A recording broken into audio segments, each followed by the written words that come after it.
Good morning class. पिछले lesson में हमने चार्जेस के बारे में पढ़ा था। We read about charging by rubbing.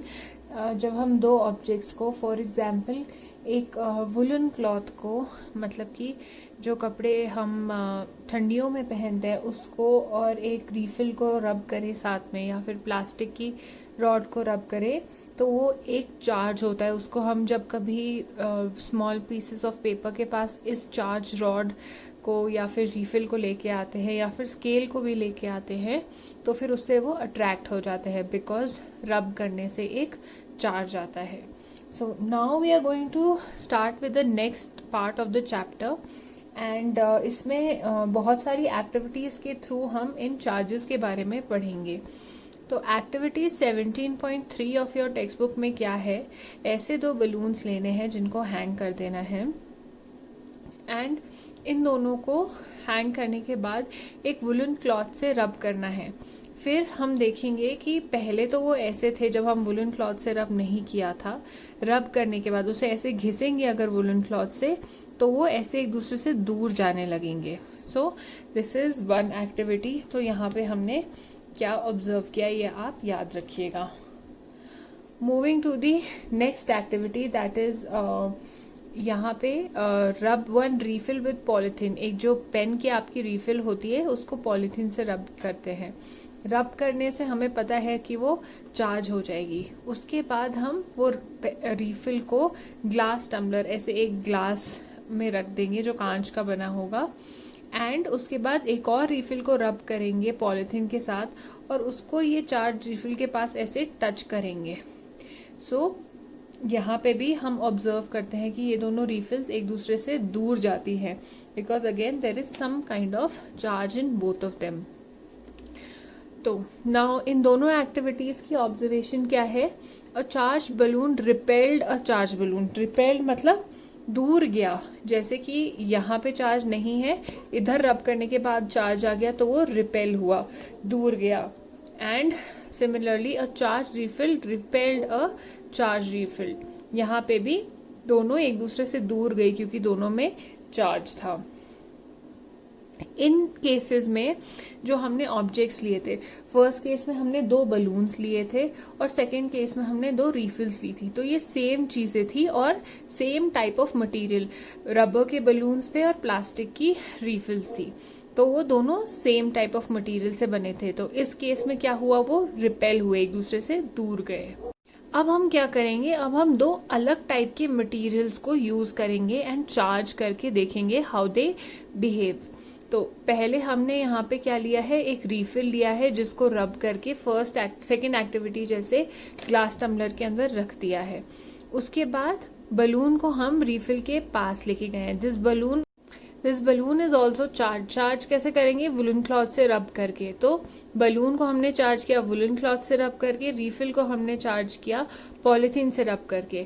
जब हम इनको साथ में लाए और पास में किया, अभी जितने भी एक्टिविटीज हमने करी थी, तो वी ऑब्जर्व की they repelled each other, but इस केस में क्या होगा, the charge balloon gets attracted to the charge refill, मतलब वो एक दूसरे के पास आएंगे। So by these three activities हम क्या कंक्लूजन ले सकते हैं, क्या निश्चय पे आ सकते हैं। First one is charge in the balloon is different than the charge in the refill. मतलब कि जो बलून को हमने आपस में वुलन क्लॉथ में रब करके चार्ज लाया था, वो चार्ज एक अलग टाइप का है, और जो चार्ज हमने रीफिल को पॉलिथीन में रब करके लाया था वो अलग टाइप का चार्ज है। विच मीन्स कि there are two different kind of charges, मतलब दो अलग टाइप के चार्जेस होते हैं। जो लाइक चार्जेस होते हैं, एक जैसे चार्जेस होते हैं, फॉर एग्जाम्पल जो दोनों बलून में चार्जेस थे वो एक टाइप के थे, they repel each other, that means वो एक दूसरे से दूर जाते हैं। और जो अनलाइक होते हैं, for example balloon and refill वाला चार्ज, तो वो एक दूसरे से अट्रैक्ट हो जाते हैं। सो वी कैन से जो सेम टाइप के चार्जेस होते हैं वो रिपेल करते हैं, और जो अलग टाइप के चार्जेस होते हैं, अनलाइक चार्जेस होते हैं, वो एक दूसरे के पास में आते हैं। तो सिंस वी ऑब्जर्व्ड, हम इस कंक्लूजन पे आए थे that there are two types of charges. तो अब ये कैसे टाइप के चार्जेस होते हैं हम और एग्जाम्पल से समझते हैं। It is a convention call to call the charge acquired by a glass rod when rubbed with a silk cloth as positive and the other as negative. मतलब कि जब हम एक ग्लास रॉड को सिल्क के कपड़े से, मतलब कांच की रॉड को अगर सिल्क के कपड़े से रब करते हैं तो ग्लास रॉड में एक पॉजिटिव चार्ज होता है और जो सिल्क क्लॉथ होता है उसमें नेगेटिव. सिमिलरली जब एक चार्ज ग्लास रॉड को हम लाएंगे एक प्लास्टिक के स्ट्रॉ के पास, जिससे कि आप लोग सॉफ्ट ड्रिंक पीते होगे, तो the straw would carry a negative charge, क्योंकि ग्लास रॉड में चार्ज होके हमेशा पॉजिटिव चार्ज आता है. What type of charge it is positive. तो जो दूसरी चीज होगी जिसमें वो रब किया जाएगा तो वो नेगेटिव होगा. अब हमने चार्जेस के बारे में पढ़ा है, पहले भी पढ़ा है आपने when you studied electricity. So let's move towards that side. Electrical charges generated by rubbing is static. They don't move by themselves. मतलब कि जो हम चार्ज क्रिएट कर सकते हैं खुद से दो ऑब्जेक्ट्स को साथ में रब करके, वो इधर से उधर मूव नहीं करते हैं. दे आर, इसको बोलते हैं स्टैटिक. जबकि हमें पता है एक इलेक्ट्रिक सर्किट जो होता है वहां पे charge switch on end of करने से मूव करता है पूरे सर्किट में. This you studied in class 6th also. तो in the case of an electric current, charges move which makes the bulb glow. क्योंकि ये स्विच ऑन होता है तो चार्ज मूव कर पाता है and the bulb can glow. This happens because of movement of charges.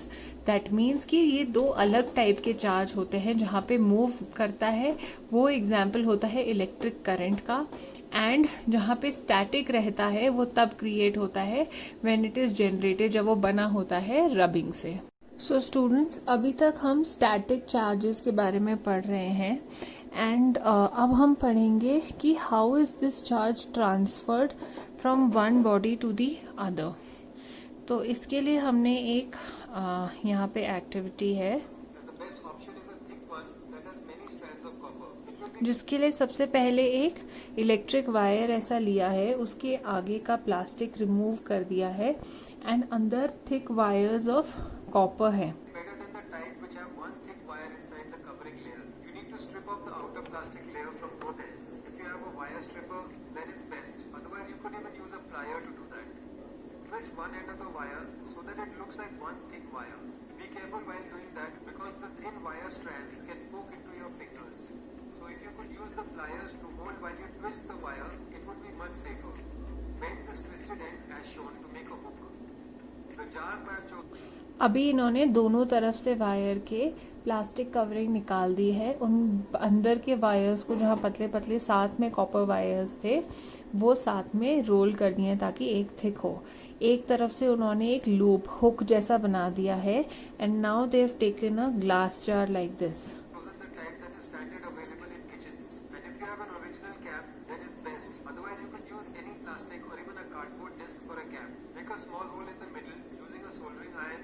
Just heat a thin rod and make the hole.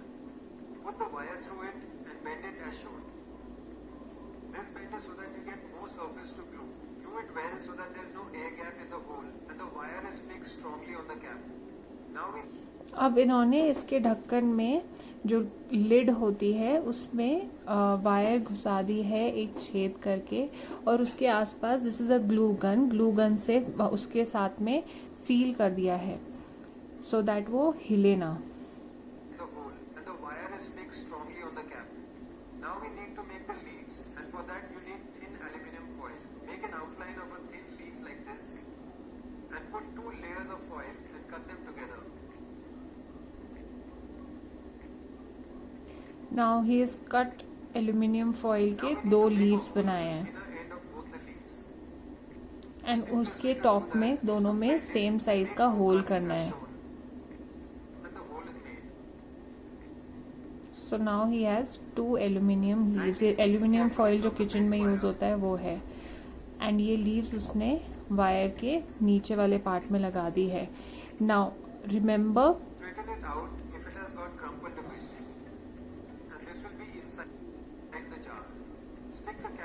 यहाँ पे जो हमारे पास वायर है, this is made of copper and these strips are made of aluminium foil, तो दोनों metal हैं।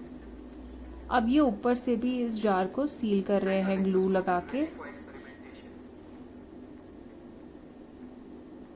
Now the experiment begins. Try and charge different materials and see which ones work best. Now he is rubbing socks with a plastic rod. अब रब करने से क्या होगा, charge आ जाएगा। सो चार्ज है कि नहीं वो कैसे पता चलेगा with this experiment that we are doing.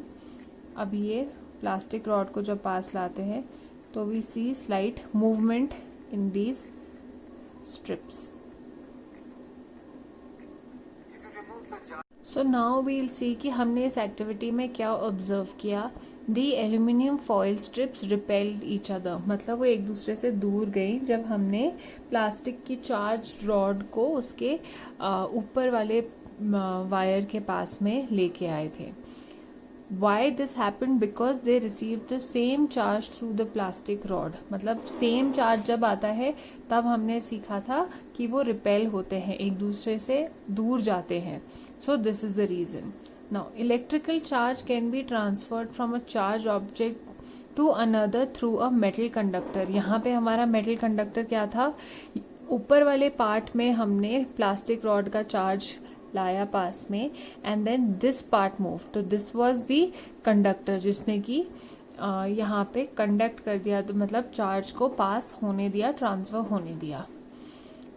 The foil strips come back to the original state when touch to the top part because they lose charge to the earth through our body. मतलब कि जब हम इसको हाथ से touch करेंगे, ऊपर वाला कॉपर जो वायर था उसको हाथ से टच करेंगे तो वो जो मेटल के नीचे एल्यूमिनियम फॉइल के स्ट्रिप्स हैं वो वापस अपनी जगह में आ जाते हैं।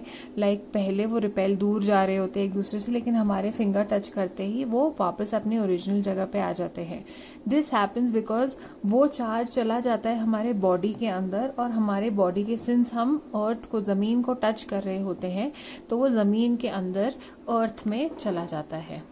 नाउ दिस प्रोसेस जिससे कि एक चार्ज ट्रांसफर हो जाता है to the earth, inside the अर्थ, इसको बोलते हैं earthing. That is the process of transferring charge from a charge object to the earth.